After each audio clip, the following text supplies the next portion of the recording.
In this week's NFV SDN Reality Check, we speak with VeloCloud on its work with carriers in the SD-WAN space.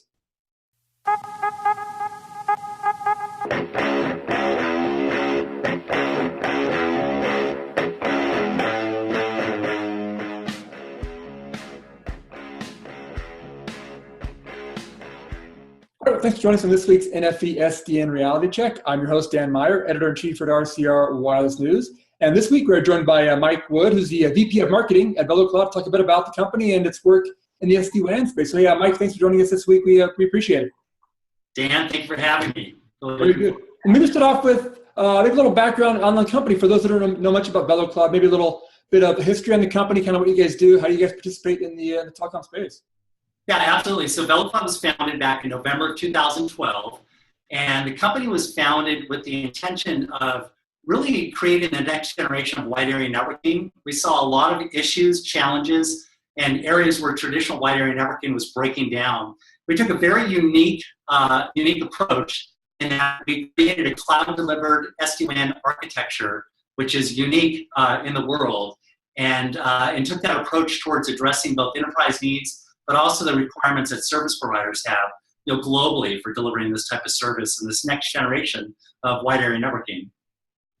Got it. Obviously, it does seem like the SD-WAN space has really gotten a lot of attention lately. I know for myself, covering kind of this virtualization space and SDN, the SD-WAN market has I've got a lot of interviews with companies on this. It seems like a lot of enterprises are getting involved in it.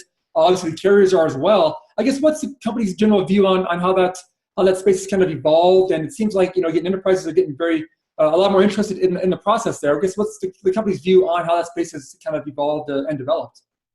Yeah, well, Dan, SD-WAN has some of its principles rooted in software-defined networking itself. And some of the key attributes there are things like separation of data plane, control plane, and orchestration plane, of course. Mm-hmm. And then there's the concept of a programmatic interface where you can wire into and control and monitor and all those aspects. The challenge with SDN is that it's been pretty much relegated to data centers. And there hasn't really been a killer app for SDN, I would say. Mm-hmm. My belief is that SD-WAN, software-defined wide area networking, is finally really a killer application for SDN principles. And so the reason is that when you look at wide area networks, they apply to dozens, hundreds, thousands, even tens of thousands of branch office locations. And so the economies of scale and the value proposition and the cost savings are enormous. And what VeloCloud is seeing is really within 2016, an inflection point has been reached for SD-WAN. And I truly believe that 2017 is going to be a year of rapid acceleration and rapid growth for the industry and also for VeloCloud in the space, given the demands that enterprises have and the massive adoption that service providers are taking on for software-defined wide area networking. Yeah, that's a good point there. It does seem like the market itself, like you said, enterprises are getting so much more involved in this. And talking to some of the enterprises who are doing this, when you listen to what they're trying to do with SD-WAN, to imagine them trying to do that without SD-WAN just seems it's like an impossible thing to do. It's like they couldn't do what they're even imagining that they're doing today without having these platforms in place. It seems like it's such a key to what they're trying to do in terms of controlling, what network resources they're using, kind of how they're managing all those resources. Being able to do these things in real time, it just seems like it's such a key part of all of what they're trying to do today. Yeah, exactly. Dan, one of the other aspects along those lines is that traditional wide area networks they've been around for 10, 20, 30 years now. And the networks that are available today, primarily MPLS networks, are doing an amazing job of the types of applications, services, and the characteristics of networks and enterprises as they existed maybe 5 years ago or even 10 years ago. This whole idea that nearly all my applications were on-premise, they were in my private data center. I wanted to be able to connect reliably back to those applications and deliver them at reasonable high performance down to branch office locations.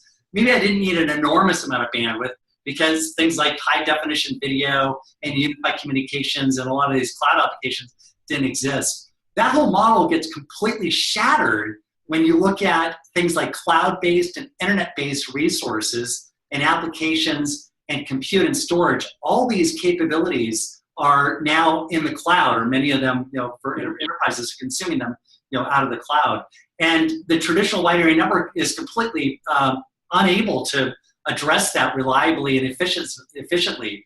For me to gain access over those traditional wide area networks to internet-based and cloud-based applications requires a lot of times that I backhaul back to the data center. And then I end up paying for the bandwidth I'm already paying for my on-premise applications. So I got to pay that for internet-based applications, which is ridiculous. Yeah. And the second idea is where I bring the internet directly into the branch. And that's wrought with a lot of issues, mainly things like security, performance. It's a best effort network. I lack control, quality of experience and quality of service begin to decline. And so that area alone has created a lot of issues. Then you pile on with that, Dan, this idea that branch office wide area networking is complex to manage. It's expensive to run more bandwidth out to those remote sites. And that's if you can get the bandwidth out there in a reasonable amount of time. A lot of times it takes months to roll out additional bandwidth to those sites. And then the ability just to be able to manage, get visibility, control, all that network-wide, not just across the transport, but the applications themselves also. So a lot of challenges exist there that really SD-WAN and specifically cloud-delivered SD-WAN completely address, plus more. Makes sense. Makes sense. And I know you guys have gotten some recent deals with some of the large telecom operators here in the U.S. I know AT&T and Sprint were two recent deals. I guess, can you talk a little bit about what was part of those deals and what did, what was the benefit for those carriers and for yourselves in terms of partnering to offer kind of these SD-WAN solutions? Absolutely. So these carriers and many other carriers around the globe are working with VeloCloud. The carriers that are working with VeloCloud are taking a very unique approach and differentiated approach to offering SD-WAN services to their customers. The idea here for these carriers is that they're not just delivering only an over-the-top type deployment model, but they're also taking a very unique approach in that they're taking SD-WAN services and integrating them at the core of their MPLS backbone network. So Dan, if you can imagine, if I'm a carrier with multiple points of presence, where I've got PE routers that form my MPLS infrastructure, I may have dozens, hundreds, or even maybe thousands of those locations. If I can take SD-WAN and take a multi-tenant gateway, in this case VeloCloud gateways, and integrate those close alongside to the PE routers, I can begin to insert SD-WAN into my network very quickly. What that allows me to do is put things like VeloCloud edges out at every single branch office location. The edges begin to tie in not just my existing MPLS link, but also broadband links, wired or wireless links, and bring those back into the point of presence of the carrier, tie them back, and then the carrier is able to use their MPLS backbone as a superhighway to get all that traffic back onto the core MPLS network and take it back to maybe private data centers, other branch office locations, campus locations, headquarter locations, and even in a lot of cases, these carriers have relationships with cloud providers that they connect direct MPLS into those cloud providers. So it's a great benefit, that network integrated approach. In addition to that, a lot of these carriers are standing up their own service provider cloud data centers. And those number not just in the dozens or maybe 100, but a lot of times hundreds of these cloud data centers that they're going to be standing up. And I view that as really the next generation of where the carriers operate. And in that case, they're taking VeloCloud gateways, which are completely multi-tenant at the data plane and control plane and orchestration plane, and integrating those at the cloud. And they're able to deliver high quality of service, high performance, reliability, and security all the way from those cloud service locations down the broadband internet to the last mile inside the branch office. So it's really a complete solution. So very unique, differentiated approach that they're taking. They're doing that along with this over-the-top model. So they take the same VeloCloud edge, place it in the branch office location, and literally carry traffic over broadband, internet, wired, wireless, MPLS links, whatever they might be, from site to site, site to campus, site to headquarters. And then they take advantage of this system of VeloCloud gateways that are hosted in hundreds of servers around the globe. Those gateways extend that enterprise network on behalf of the enterprise and the carrier back into the cloud at literally the front doorstep of just about every cloud service you can imagine, that's out there, along with internet-based services. So these carriers are really taking a very methodical, differentiated, unique value proposition approach, to deliver an SD-WAN to their customers. And that's specifically the ones that are working with VeloCloud. Makes sense. So actually, it seems like it's kind of both a management benefit for the operators because they can manage their own resources better, but also it allows them, it seems like, to be able to then build upon that and do over top type of application, whatever they want on top of it as well. Is that kind of a good way to kind of look at what they're able to do? Dan, absolutely. And you look at these carriers, they have spent hundreds of millions, even billions of dollars on the capital expense of the MPLS networks, the operational expense. They've created massive competitive differentiation with those networks, ongoing architecture and maintenance. That's not something they're going to walk away from. And I think MPLS is going to be around for quite a while in conjunction with SD-WAN, and these carriers are really leading that. They're very progressive in that manner. Makes sense. Now, I guess, is there like an international aspect of all this? Because it does seem like enterprises do have international branches. I'm guessing a lot of them are looking ways to manage that better. I guess, are there challenges involved when you kind of look at doing these kind of deployments overseas? Again, there's always regulatory challenges perhaps and different technical challenges involved. I guess, how do you guys view the bigger kind of picture, global picture of these SD-WAN deployments? Absolutely. So globally, there's a lot of different characteristics that exist. Within North America, you've got a certain normalized pricing, for example, for MPLS.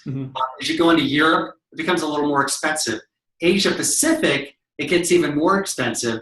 And you get down to Africa and the Middle East, and that's where the prices are really quite significant. So this whole idea of reducing my transport costs, especially as I get further out around the globe, becomes more important.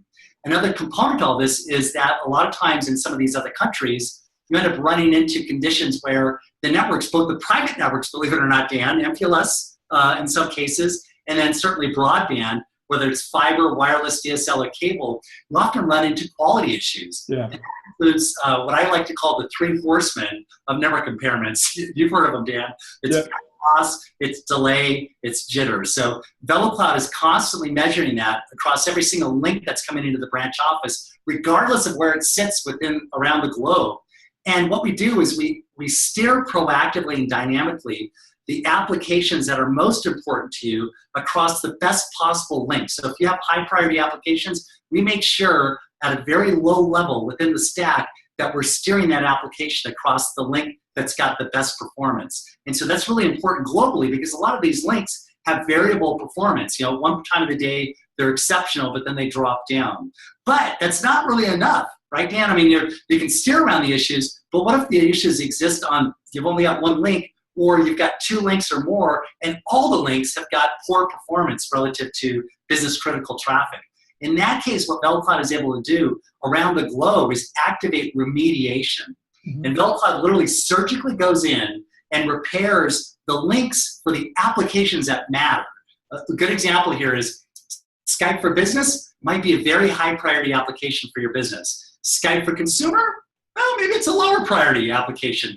You need to be able to do deep application recognition and deep packet inspection at the edge, inside the branch office and back in the cloud and at the data center to determine which applications are coming into and out of that branch, and then prioritize those applications. And we're running into business critical issues with characteristics around the links, repair the link for that particular application that matters the most, or that set of applications that matters the most. And that's done through things like forward error correction, packet replication, dynamic jitter buffering, and a slew of other IP technologies that are embedded within the cloud-delivered SD-WAN solution.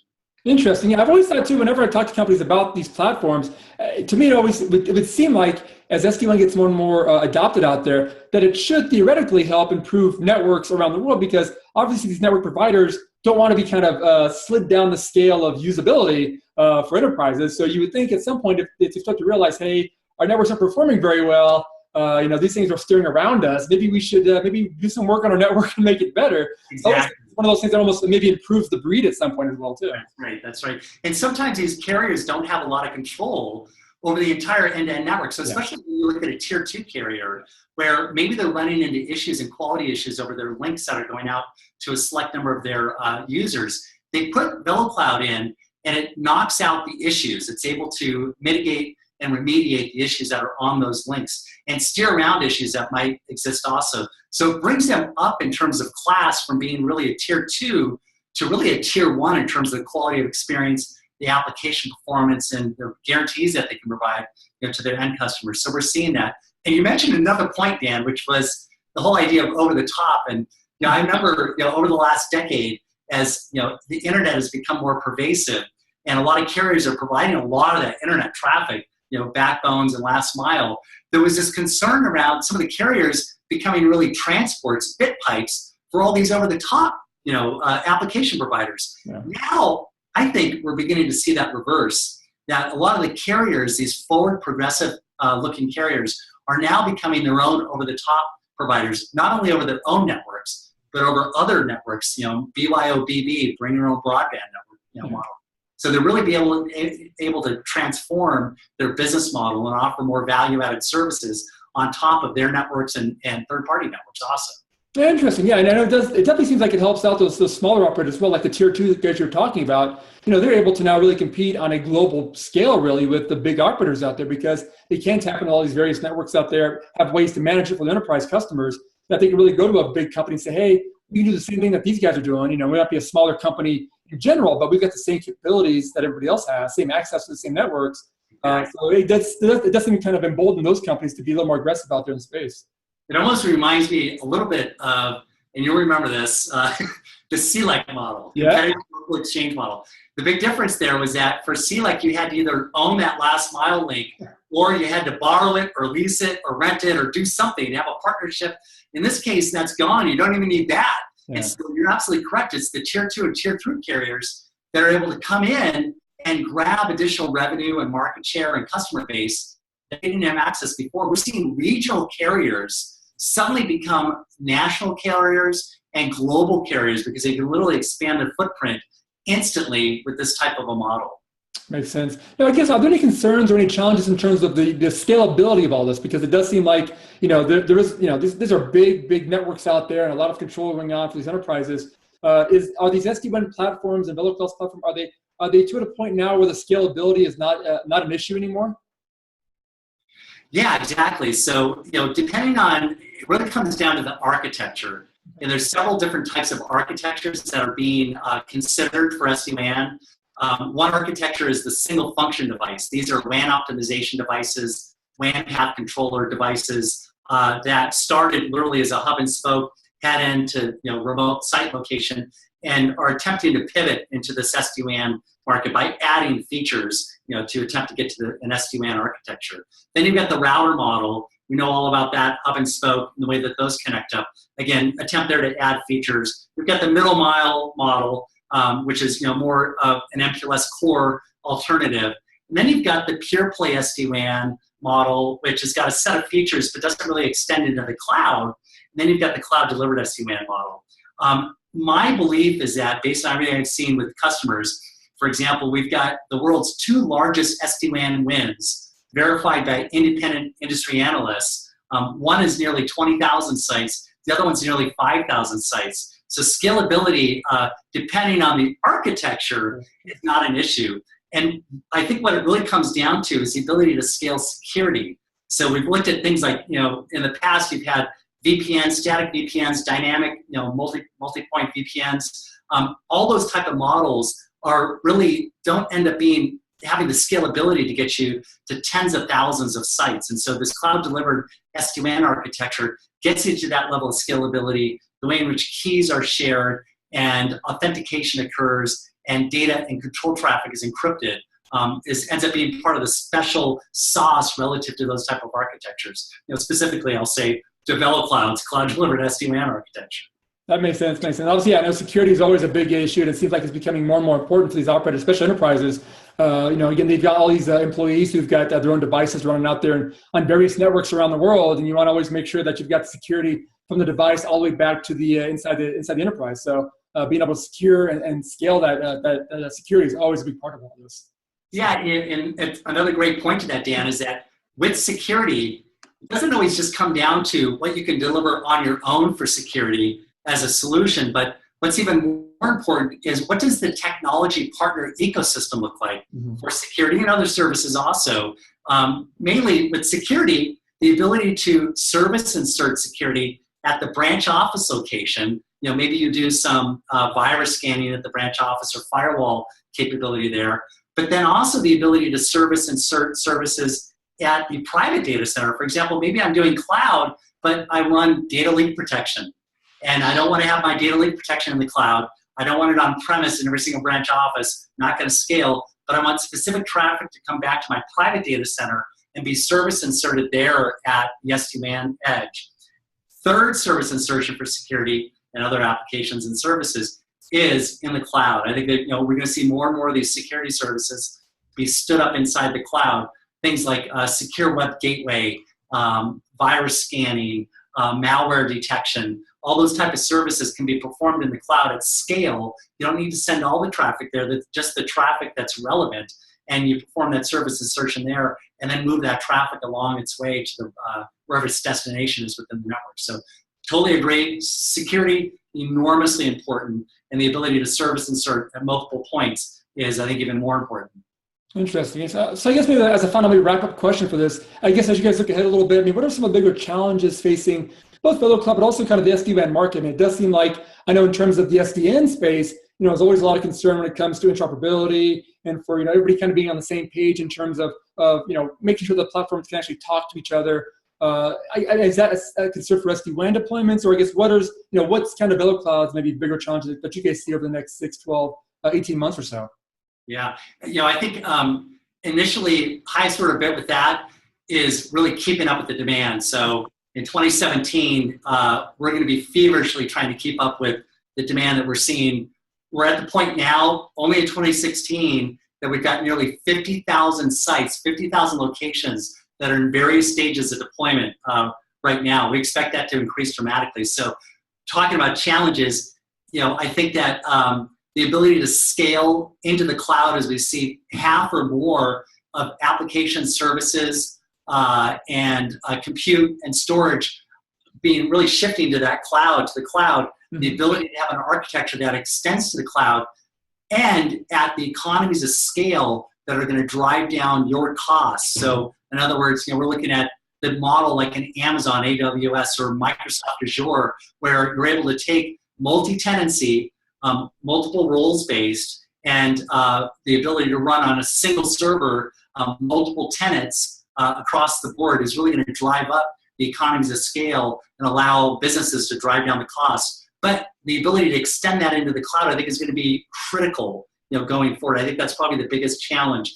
VeloCloud, fortunately, is in a good situation because that's where we started. We started with an architecture that's designed that way with the system of VeloCloud gateways, in the cloud. But I think it's going to end up for enterprises being something that they're going to take a very hard look at going forward, especially in 2017, at solutions that allow them to do just that scale in the cloud, also doing it securely with quality of service, quality of experience, control, performance, and reliability. Interesting. So if we have this conversation a year from now, all those people behind you are going to be running around at twice the speed, just trying to keep up with all the demand from you guys in. I think you're absolutely correct, Dan. Very nice, very nice. Well, hey, Mike, we definitely appreciate the insight on this. Obviously, like I said earlier, this is a market segment that's really grown over the past 12 months, it seemed like. It's just amazing. Each week it seems like there's a new announcement coming out from either a carrier, or enterprise, or somebody getting involved more in the SD-WAN space. So obviously a lot of growth there. But definitely appreciate the insight on the topic. And like I said, hopefully we'll touch base again soon. Get an update from you guys, kind of what's happening in the space. But again, thanks so much for the time today. We appreciate it. Well, thanks for watching this week's show. And make sure to check out our next NFV SDN Reality Check when we speak with the Broadband Forum on its embracing of NFV, SDN, and cloud platforms. Thanks for watching. NFV SDN Reality Check with Dan Meyer is a production of RCR TV. To suggest show topics or to reach Dan, you can find him on email, dmeyer@rcrwireless.com, and on Twitter @Meyer_Dan. For more Dan, news on NFV SDN and everything wireless, find your way over to rcrwireless.com.